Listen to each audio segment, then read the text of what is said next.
We cook real Thai food from Thailand. Fry bread's our featured item, done the way our people do it. Las fajitas de pollo están muy buenas, son rápidas. We cook them exactly the way they do in the Middle East. All the recipes are from India. Food taste is the same. This University of Montana School of Journalism production is made possible with support from the Greater Montana Foundation. The Greater Montana Foundation benefits the people of Montana by encouraging communication with an emphasis on electronic media on issues, trends, and values of importance to present and future generations of Montanans, and by the University of Montana. There are more than 2,000 places to eat in Montana. But while there are a diversity of restaurants, barely 10% of the state's population is ethnically diverse. Hi, I'm Eric Clements. And I'm Anna Cole. Welcome to Montana Journal, Ethnic Flavors. We traveled across the state and spent time with the owners of ethnic restaurants.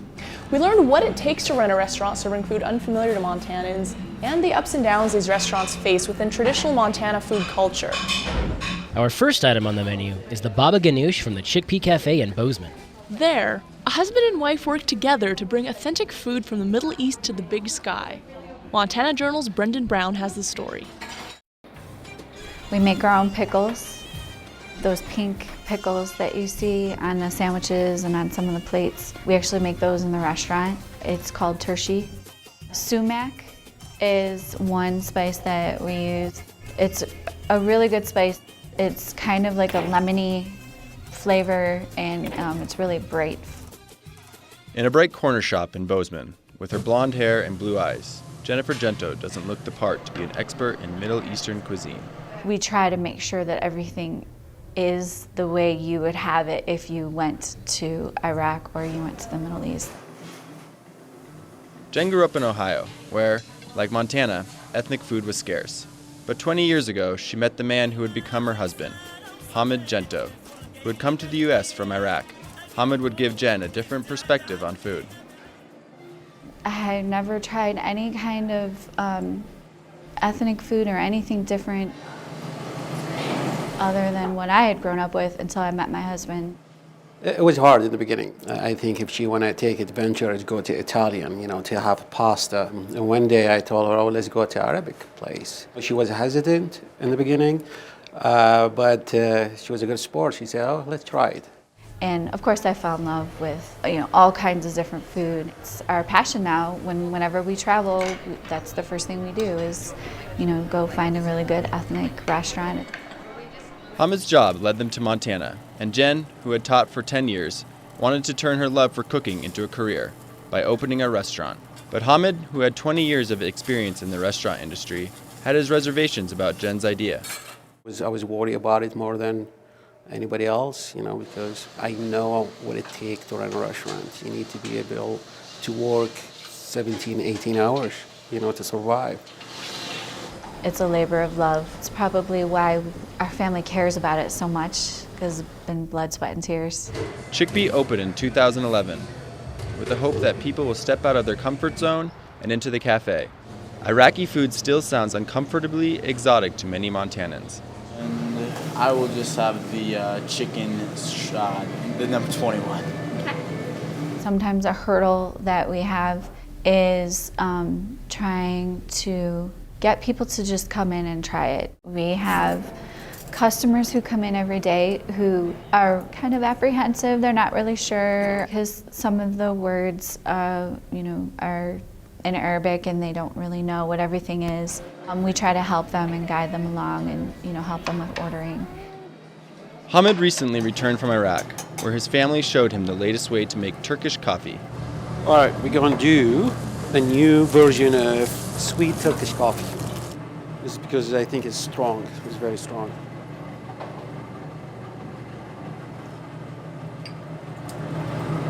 It's good? Yeah, it's strong. So my job is just to come in and try things, making sure everything is done right. Hamid is always looking for that authentic flavor he remembers from his childhood. I think we need to add to it more olive oil. Only now you could go to the store and find, hummus with this, hummus with that, hummus, you could go and find 50 to 60 recipes, different recipes, but what's the original recipe? For me, it's just very important to say this is how it should be. Because it's presenting my family, presenting my country, that's our food. Another food from Hamid's childhood is kishmish. It's chutney made of butter, raisins, onions, and spices. So they cook down and they're really sweet and just adds good flavor to our rice, just something different that you wouldn't be able to find anywhere else. In bringing true Middle Eastern flavors to Bozeman, chickpea's process is also important. It shows in the cafe's most popular dish, the kebab. We grind our own meat, do our own spices in there, and then shape them out on the skewer and grill them just like they do in the Middle East. My husband actually brought those skewers that we use from Iraq. We don't cut corners, and we just try to keep it authentic and the best quality that we can get. With family recipes as their inspiration, Jen and Hamid Gento strive to share an authentic Middle Eastern experience with their customers. Bozeman customers are, amazing. They're just so supportive of local businesses, and they know how much we care, and so they try really hard to help support our businesses. And just try something different. It's really good. The flavor and mixtures are really nice. After 3 years in the business, Chickpea still sees its ups and downs, but both Jen and Hamid are committed for the long haul. You can find Mexican food in nearly every city in Montana, but if you really want the traditional food, try the ceviche at Fiesta Mexicana in Dillon. There, a young brother and sister work hard to make fast food, even though the wheels they make it on are not. Montana Journal's Sergio Gonzalez has more. Dillon, Montana, a small town of 4,000 people in the southwestern corner of the state. Not the first guest for ethnic food, but these people know a little secret about good food hidden in Dillon. Delicious. But everything's been delicious. We recommend it to everyone. Unbelievable. It was so good. Recomiendo la comida de los restaurantes. These hungry customers are talking about 18-year-old Victor Montaño's authentic Mexican cuisine. The only other cook is Victor's little sister Maritza. Family is important to Victor. That's a good thing, because these two are working in very close quarters preparing a different kind of fast food. Las fajitas de pollo están muy buenas, porque siempre estás agarrando de allí, son bien buenas y son rápidas. Los tacos son las más rápidas. Both Victor and Maritza's favorite dishes to cook are ones that can be done quickly, and for good reason. This bus gets busy.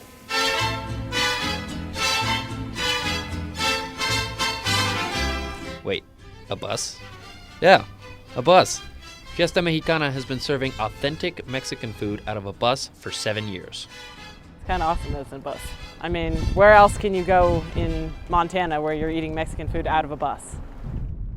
Fiesta Mexicana is owned by Victor's uncle, Alejandro Pelayo. 7 years ago, Pelayo opened Fiesta Mexicana. Pelayo chose to use a bus because the overhead was lower, and because a bus is unique. Around lunchtime, on a daily basis, a steady crowd streams into the bus. That's the tacos. Thank you. But the lunch rush is no match for these two. Victor and Maritza prepare an authentic Mexican meal in under 5 minutes. Okay, amigo, ready. Maritza's up in Dillon helping her brother at Fiesta Mexicana during her vacation from school. Victor and Maritza learned to cook from their mother back in Jalisco. She taught them how to cook authentic Jaliscan food, like this torta, or Mexican sandwich. Fiesta Mexicana prepares it with radishes and carrots, the way it is traditionally prepared in Mexico. Pablo Guillen, who immigrated from Mexico himself, can vouch for this. Comparar con la comida de México, es igual, natural, es igual. The lunch rush continues at Fiesta Mexicana. Maritza's preparing ceviche. It's a dish made with fresh raw fish marinated in citrus juices. Traditional Mexican ceviche is accompanied by slices of raw onions and served on tostadas, or toasted tortillas, as Maritza prepares it here. It was really good, really good. A lot of food, more than I could eat. The buzz is open and serving food 7 days a week, 10 months out of the year. Victor works 10 hours a day, every day the bus is open. He's only 18 years old and he's already working longer hours than most kids his age, but he doesn't keep the money he earns. Gano no más que en México, porque en México puedes ganar como $20 por todo el día. Aquí puedes ganar, por decir, $100. Puedes ganar 5 veces más o 3 veces más. La necesidad de que aquí hay más dinero que en México. Victor earns more money working at Fiesta Mexicana, but he sacrifices by being so far away from his family. Victor's family lives in Jalisco, a Mexican state located on the western coast of the country. Victor was born in the States, but grew up with his family in Villa de Purificación, where many of the residents are poor. By working at Fiesta Mexicana, Victor makes more money, but he's not earning the money for himself. Mi familia para mí, pues, alguien especial, muy especial, ¿eh? Que pues tengo que ayudarlos, porque en México no es fácil estar allá. Allá, pues, en el pueblo que nosotros somos, sí hay gente muy pobre que a veces no tiene que comer y a veces le ayudamos a la gente más, por eso.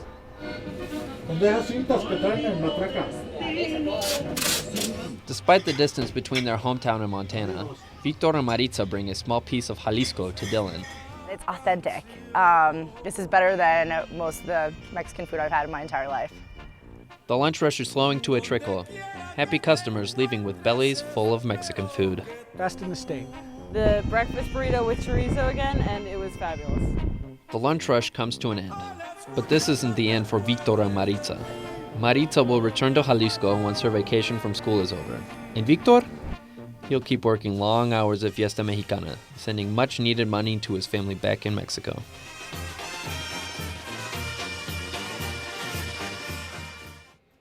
The Renegade Grill in St. Ignatius adds a special twist to their burgers, hot dogs, and tacos. This relatively new business relies on their community support to bring traditional food to their customers and traditional values to their family. Montana Journal's Rachel Leith reports. Every morning, Robert Matt opens the Renegade Grill with a ceremonial burning of sweetgrass and sage. First the sweetgrass to bring in the good. Sometimes I don't even notice he's doing it, and then I'll smell it. Oh, I'm getting smudged right on it. It feels good, you know. And then the sage to rid the restaurant of bad. I like to look at it as bringing old traditions into the workplace, and so it's important for us. The Renegade Grill on the Salish Kootenai Reservation in St. Ignatius is a family-owned restaurant with a unique mission to practice the language and retain the culture of their people while serving good food. In the 19th century, the U.S. government began relocating Native American tribes to the West. Due to the lack of resources, Native Americans created fry bread out of Army rations. The thing that really puts us above the competition is our fry bread. And so we base a lot of our product around fry bread. Like we have the Renegade Burger, which is a Jesse James, but instead of buns, it's 2 pieces of fry bread. And we actually make fry bread buns. It's not just 2 huge pieces of bread. We actually make fry bread sized buns. And then we got our res dog, our res pup, and those are fry bread corn dogs. Instead of using actual batter, we use fry bread, and they're a real hit. And so most of our recipes we come up with are just ideas about how we can expand, you know, the people's love of fry bread.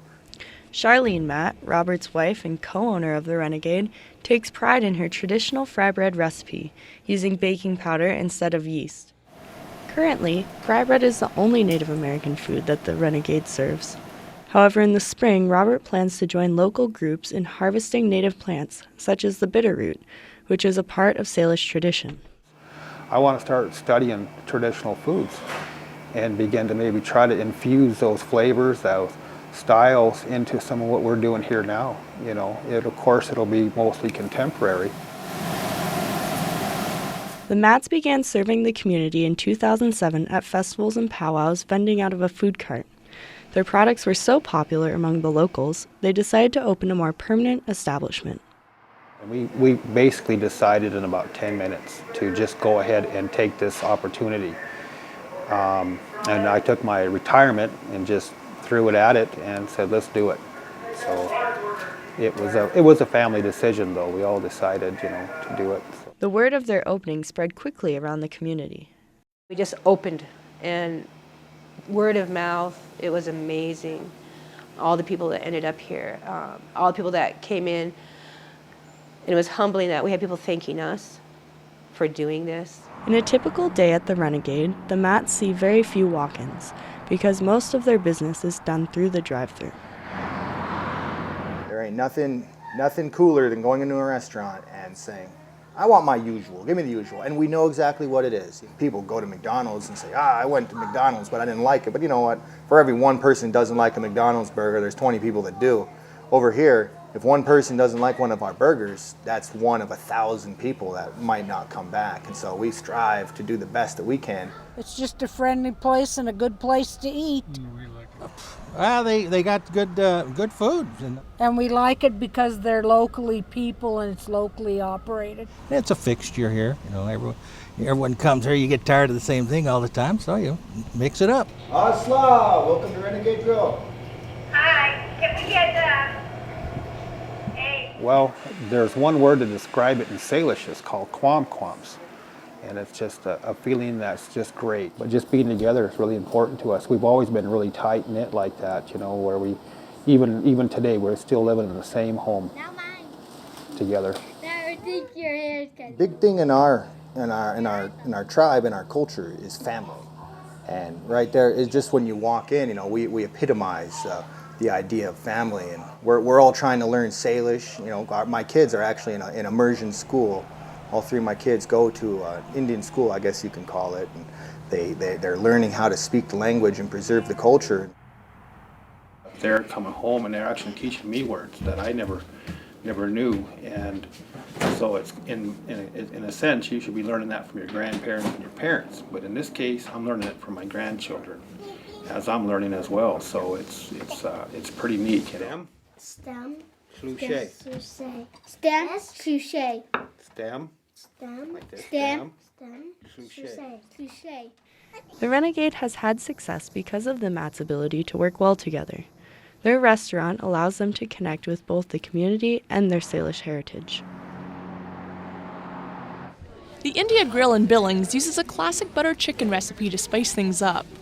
The restaurant owner has learned to integrate his Indian culture into Montana by teaching others about it through the food he makes.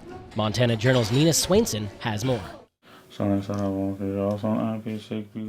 Bhupinder Singh prays in a separate room in his home. Sikhism is the majority religion in India, where Bhupinder is from. Since he has moved to the United States, he has continued to practice Sikhism. If somebody come to your door, he's hungry, give him food. If he's hungry, treat him nicely.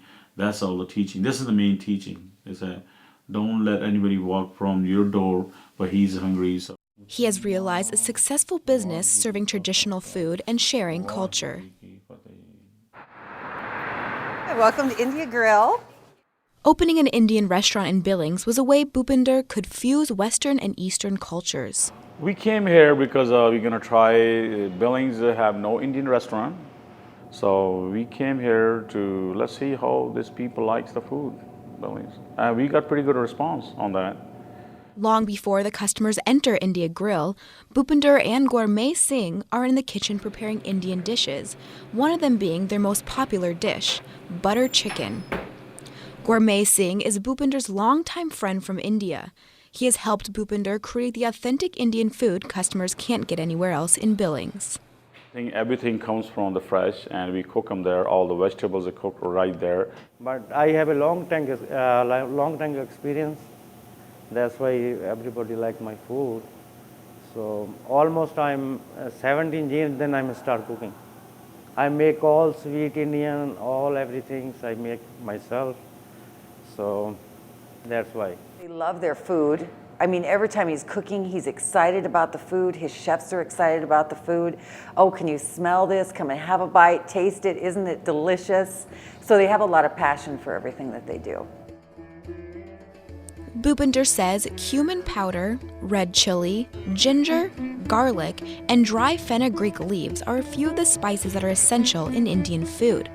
But in order to appeal to current American taste, they have to lighten the amount of oil used and cut down on the level of spice. People are scared to try the food. It's spicy, but we are not making spicy food. And some people think, I don't know how the food is going to be, because they never have the experience on trying Indian food in Billings here. But with his intense flavors and variety of dishes, Bhupender's efforts to appeal to American taste buds have been well received.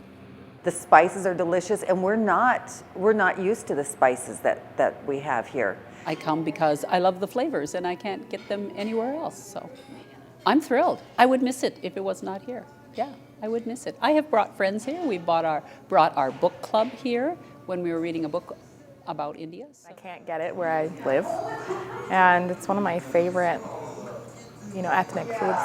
The butter chicken is amazing, and I don't know, it's good. The spice is good. I probably could go for a little bit more spice, but yeah, it's ranked up there. Aside from altering the spiciness of the food for Americans, Bhupender has also come up with a nickname for himself, since his name can be hard to say. Even though I ask my name over and over and over and over, so I just have my nickname Roger Singh, and real name is Bhupinder Singh. So some people having a hard time pronouncing it. So it's not only me; it's happening with everybody for the region. So. People come here, they want to know about my culture. We sit down, I spend the time, I explain it to them. Yeah, I think I find a little bit important to teach them or tell them where I come from. But I've been here in the United States for 20 years actually. So still I want to tell them this is my roots are in India, this is where I born, in Punjab, northern part of India. Roger makes some of the last food orders of the night before being able to close the restaurant and head home. Hi. Roger strives to serve good quality food for his customers, but it is his family he cares most about. How's everything? How's mommy?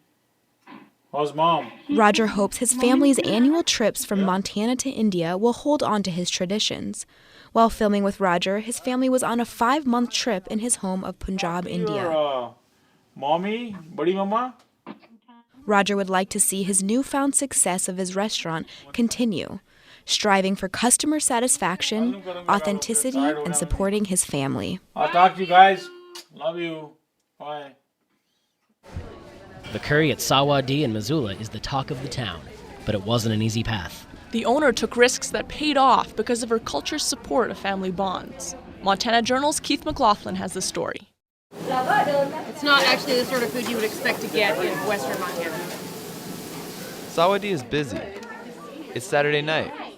The line is almost out the door. But it wasn't always like this, and it would have never happened had owner Sumali Tim Foy not risked it all to open Sawadee.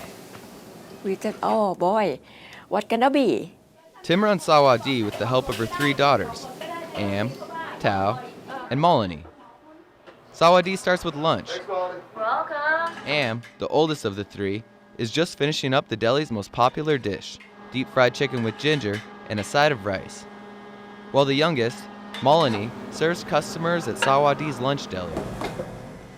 Tao, Tim's second daughter, comes in after lunch to start prepping for dinner. Before Tim opened Sawadee, there was a small Thai deli that served lunch. When it went up for sale, Tim wanted to buy it, but was unable to get a loan. He said, I sell it for you. I have no money, and he said, you can make a payment. To make that payment, Tim risked everything and sold her house in Thailand. She then was able to take out a loan. Sawadee then opened for business in June 1996. Despite the downtown location, business was slow at first. The first open, we make a $300. Oh, we're so happy. Sawadee is a family-run restaurant. Over the years, Tim has built up Sawadee with the help of her 3 daughters. You know, when your parents open a restaurant, you have to come and help, because that's what your job to do, is to help them. But it comes down to it, Thai family, our culture is to help each other out. Our culture is to be there for your family, and that's how Thai people are. So pretty much here I am. Am is mixing up the base for the coconut milk. She adds 1.5 cups of water and 2.5 cups of lemon juice, a secret sauce, and then waits for it to boil. The coconut milk is used in a variety of items on the menu. Sawadi strives to use as many traditional ingredients from Thailand as possible. The food tastes as good as it smells, and it definitely packs a punch. It's a curry. It's spicy. Okay. And when they like it, they tell the friend, "Oh, you have better come and check it out. You better come and check it out." And we cook real Thai food from Thailand. We did not cook Thai food American flavor. No. Tim tries to keep the menu as traditional as possible, but Sawadi is unable to get a few vegetables used in authentic Thai food due to the limited access in Missoula. Am is making a Thai salad, though unlike a traditional Thai salad, she's using carrots instead of green papayas. Dinner for this group of friends starts with the Thai salad as an appetizer. Over the years, Sawadi has relied on word-of-mouth advertising, building a loyal customer base. I try and come here about once a month. It's delicious. Nice to get some good spicy food in western Montana. There's not a lot of competition, and it's very good.